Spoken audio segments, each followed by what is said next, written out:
Alright guys, so here we go with our new topic of the day today, and we are just going to summarize, explain you all about subject verb concord. And this topic has been elucidately implemented and included in the curriculum of class 9th and class 10th CBSE exams. So we need to pay quite attention towards this very important topic. So here we goes. Now, so we are just going to discuss about subject verb concord, agreements between subject and verb, what are the various rules comprising subject verb agreement, and where to implement, how to implement, and some keywords, some important words, some important sentences wherein we need to take into consideration while framing the subject verb agreement type of sentences, and how to eliminate errors from the sentences. So here we are. Okay, so the basic theme, the basic idea behind this type of topics being given is to make you all understand and write grammatically correct sentences having a perfect harmony between the subject and the verb. So subject must be in accordance with the verb, right? So after going through this topic and practicing the rules of the concord, like you will be able to avoid errors of verbs regarding their being singular or plural, and the uses of correct number and persons of the verb in a sentences. Now moving ahead, what exactly is the meaning of subject verb concord? Okay, so concord basically means harmony, agreement between two things, agreement between subject and the work being getting done. So it's basically harmony between two different members of a group. And when you talk of sentences, concord means harmony or agreement between different parts of a sentence, especially the subject and particularly the verb.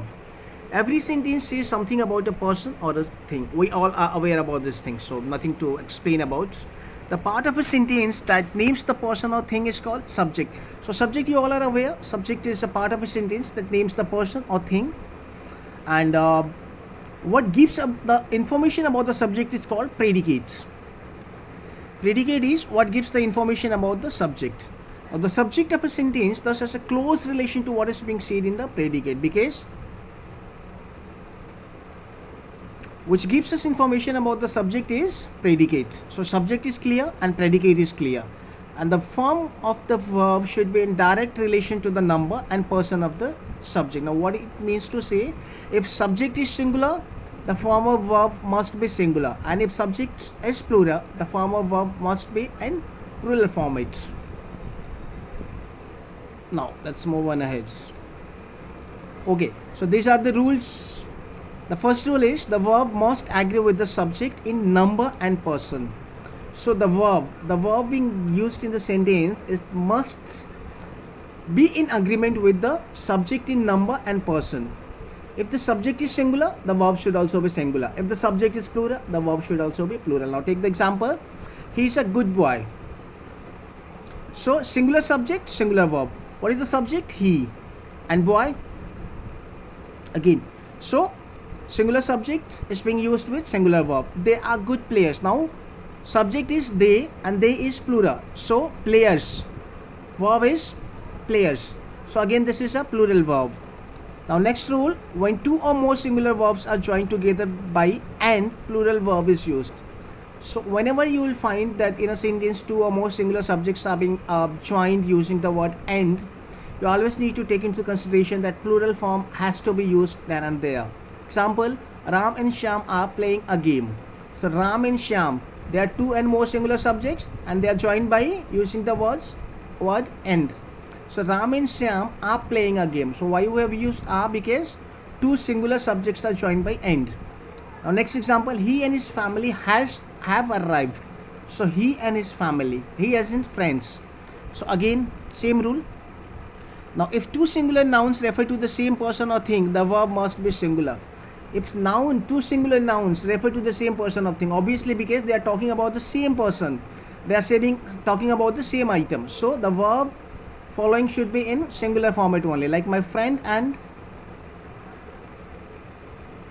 manufacturer has come. By the death of Gokhale, a great statesman and patriot was lost to India. So two singular nouns referring to the statesman and patriot. Both are referring to what? Whom? Gokhale. And Gokhale was a great patriot. So, although two singular nouns are being used in this example, statesman and patriot, still we are using the verb as in a singular format itself.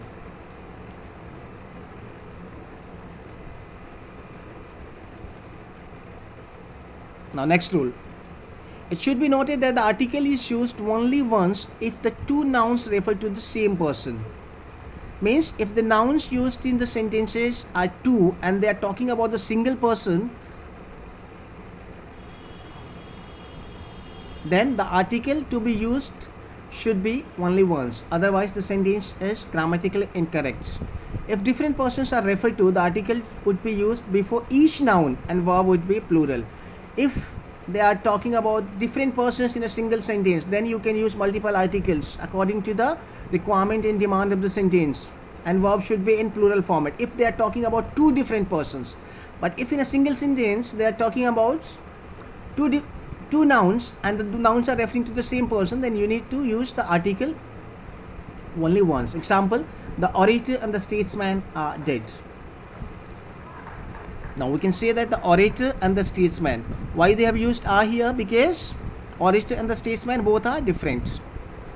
Now next rule, if two subjects expresses one idea, the verb will be in singular. Exactly, quite clear with this concept, because two subjects, though they are different, but they are expressing one idea, they are talking about one singular particular thing, so the verb to be used should be in singular format. Slowly and steady wins the race. So slowly and steady wins the race. They are talking. So one who is slow, one who is steady, he always wins the race. So this is talking about the single person itself. Now next example. Now next rule. If singular subjects have each or every before them, the verb is usually singular, because each means single, every means single. Countable noun here they are talking about. So whenever you will find each or every in a sentence, you always need to put into consideration that the verb has to be followed, should be in singular format. Example, every man, woman and child was lost. Was has been used in this sentence because it's talking about every single man, every single woman and every single child. Second example, each day and each hour brings its duty. Same rule. Now next. Two or more singular subjects connected by or, nor, either, neither or nor take a verb in a singular. Why? Because it's giving an option, it's giving a clear-cut choice, or, no, either, neither, nor. So it should be either this or that. Like there is no other option to take both the things into consideration. It should be either or neither. It should be or nor. Example, neither Hari nor Ravi has come. So again, you can see that the verb to be used, verb has which is being used in this sentence, this example is in singular format. No book or corner was left unexplored. Again, when the subject joined by or, nor, are of different numbers, the verb must be plural, and the plural subjects must be placed next to the verb. When the subjects joined by or, nor are of different numbers means again like more than one, the verb must be plural. Yes, absolutely correct. Hari or his brothers. Now brothers, again this is more than one, have done this. So that is the reason have has been used here. Either the boy or his parents. Now parents again comprises of mother and father. So more than one. So if it's not single, we cannot use singular verb. When the subject joined by or, nor, or of different numbers, the verb agrees in person with the one nearest to it. Now this is important. When the subjects joined by or, nor are of different persons, if the subjects joined by using the words or nor are of different person, the verb agrees in person with the one nearest to it. So you need to take into consideration which is the nearest person wherein we are about to use verb, either he or I. So either he or I, again choices there between he and I. Either he has to do the work or it's me. So I am a single person, so am mistaken. That is the reason we have used the word am here. Neither you nor he is to blame. Again, he is a singular person, so is has been used here. Next example, next rule.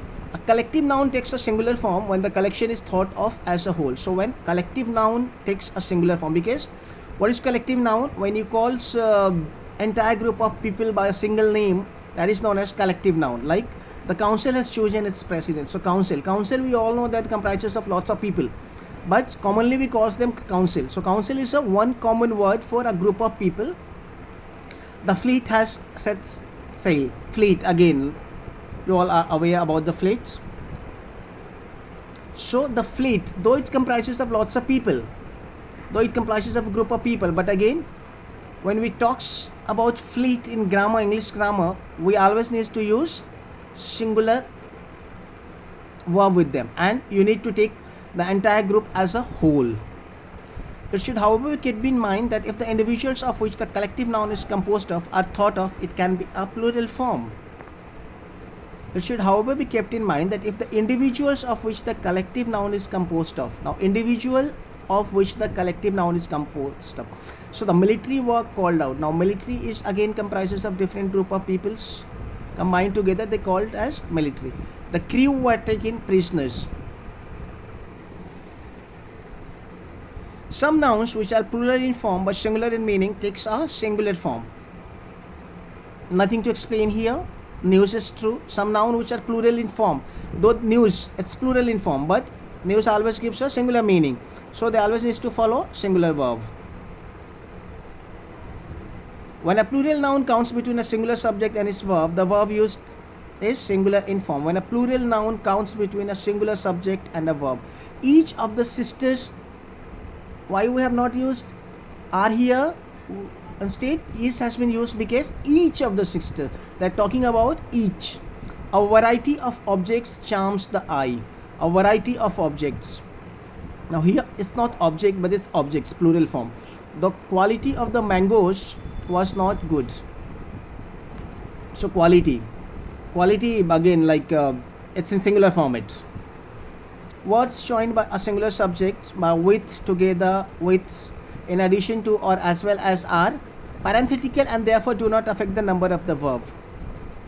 So words joined to a singular subject by with, together with, in addition to. So whenever you will see that these words are being used in the sentences like with, together with, in addition to, he always needs to put into consideration that they are not going to affect the number of the verb, so he always needs to follow singular verb over there. The chief with all his men was killed. So the chief, the focus is on chief. Justice as well as mercy allows. When the subject of the verb is a relative pronoun, I guess you must have read in class 6 and 7. This is in the curriculum of class 6. When the subject of the verb is a relative pronoun, care should be taken to see that the verb agrees in number and the person with the antecedent of the relative. When the subject of the verb is a relative pronoun, example, I who am your friend. So I who am your friend will guard your interest. So I'm going to guard your interest. So I is a single person here.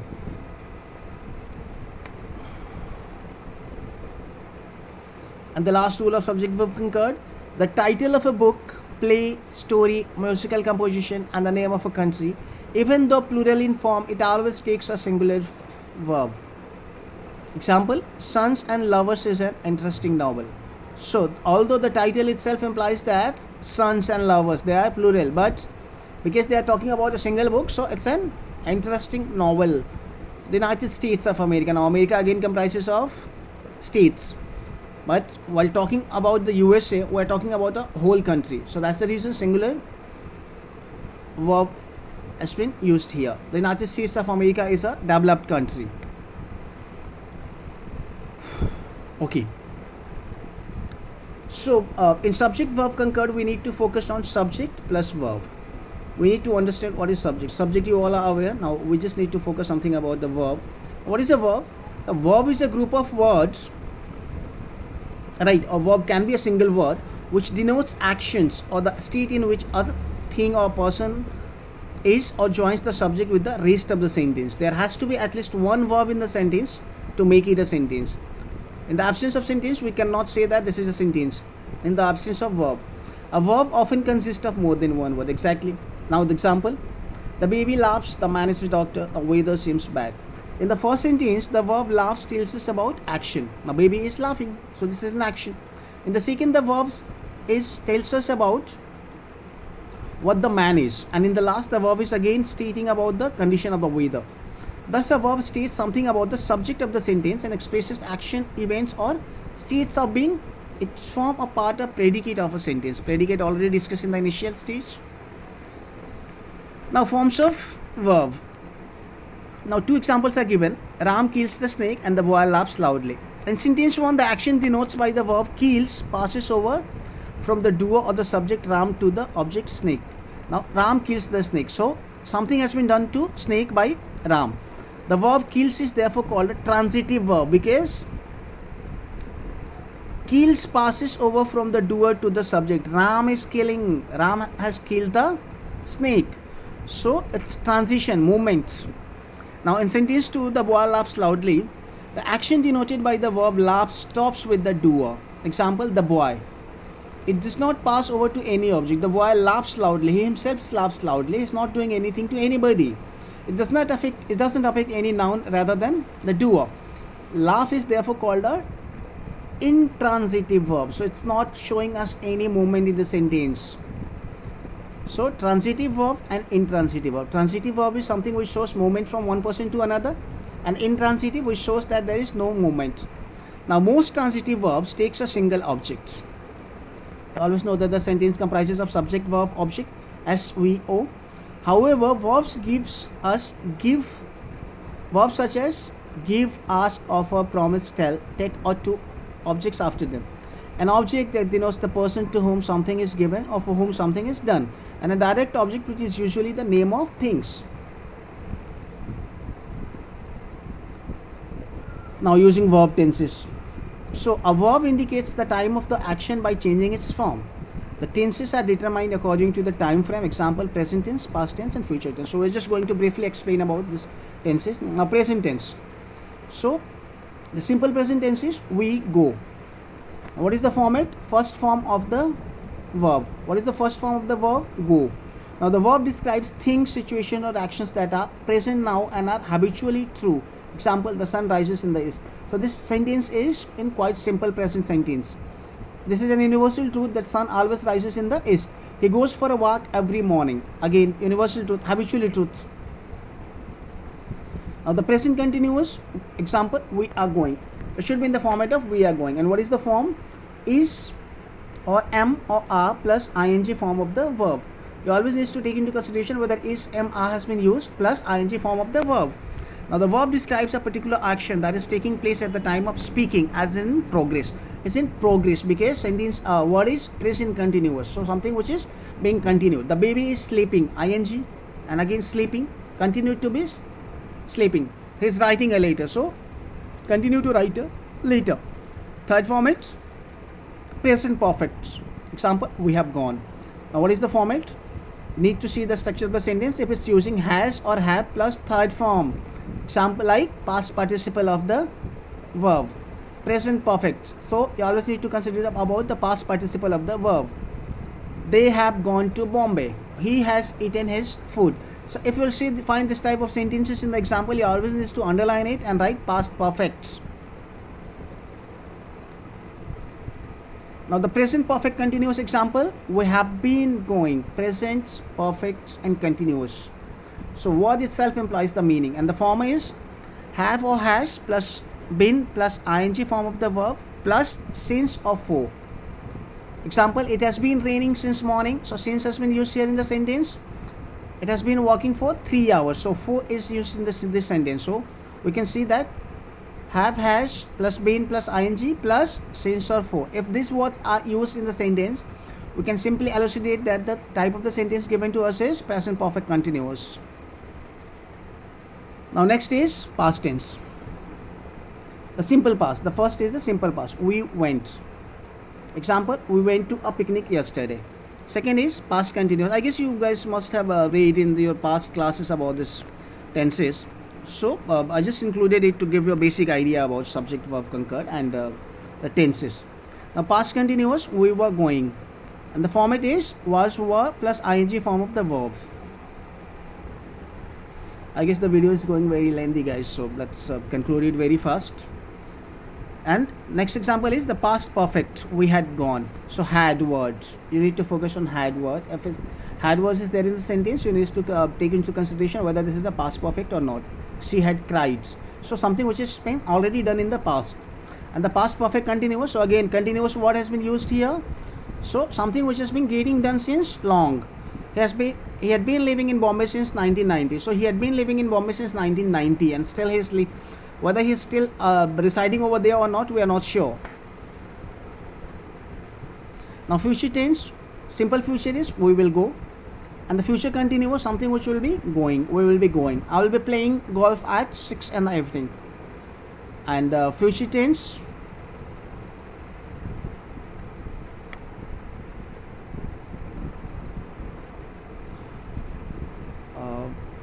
one second, I guess there is some confusion. Simple futures. Okay, this space has been repeated quite twice. Next is the past perfect.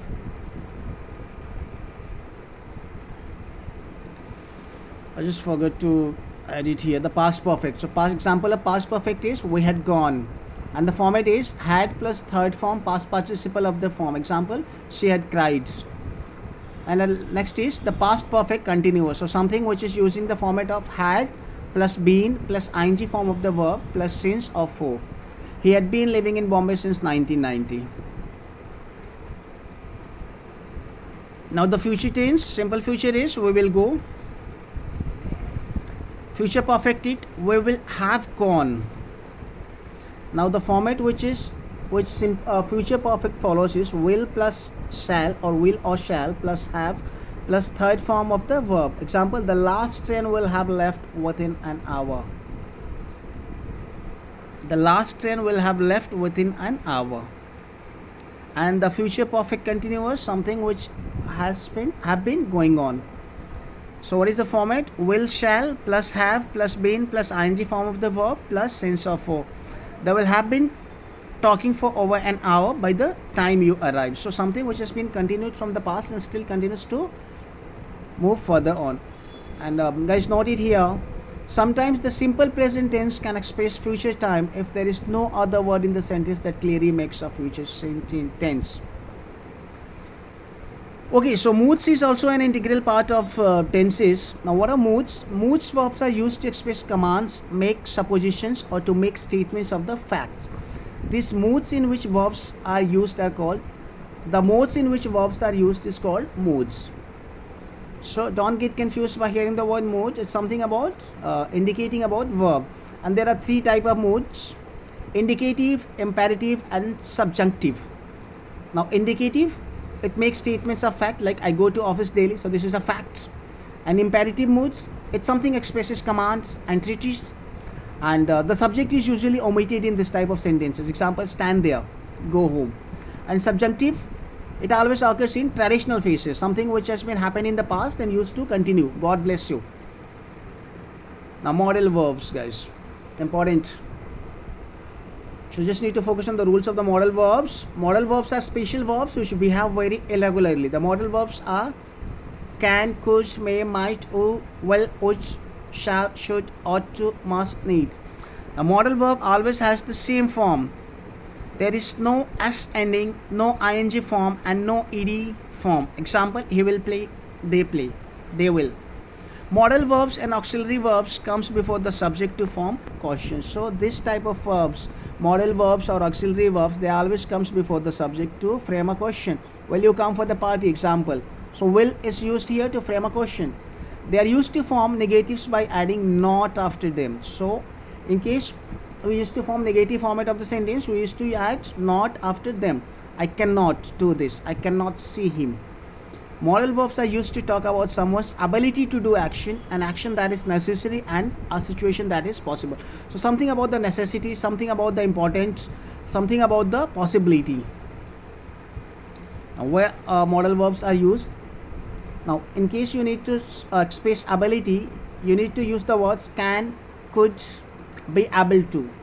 In case of necessity, must, have to, needn't. For seeking permission, you need to use two words, can, may. In case of obligation, you need to use ought to, should. In case of possibility, might, may, could. And in case of certainty, something which is sure or may not be sure, will, must, can't. So that's all guys, we are done with subject verb concord. And in case you like the video, do hit like button. Thank you.